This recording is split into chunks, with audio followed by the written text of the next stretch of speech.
Morning, motivators. I wanted to share a story on leadership, and it's my favorite C/Shore story, and it also explains how I got this coin, which is the most memorable of all the coins I have.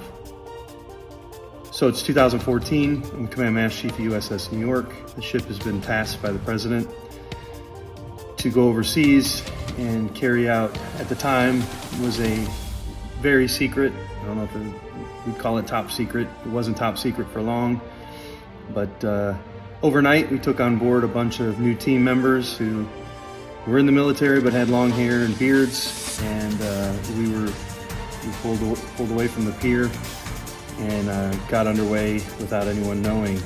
So I'm sitting in the chief's mess having a pretty good conversation with one of the younger chiefs in the chief's mess, and I look over when one of our new team members is sitting there smiling at me while I'm having a pretty good back and forth with this young chief.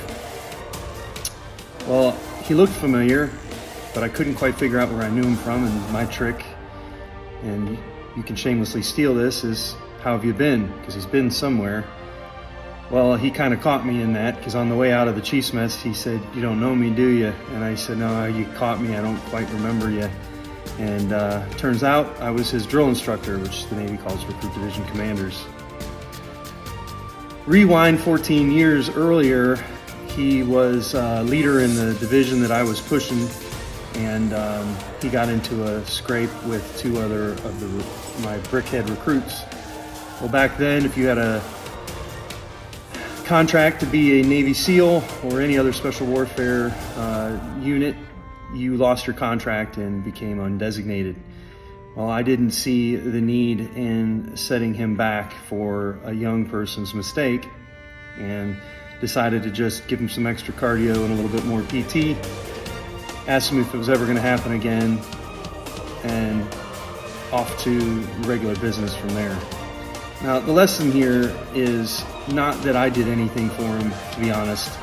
This is pre-9/11 for him and me, and we didn't know what we were headed into at the time, and all he wanted to do was serve his country. In fact, he dropped out, he finished college and still joined as an enlisted sailor to do what he wanted to do.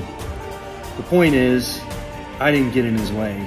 He achieved everything on his own. I had zero to do with it.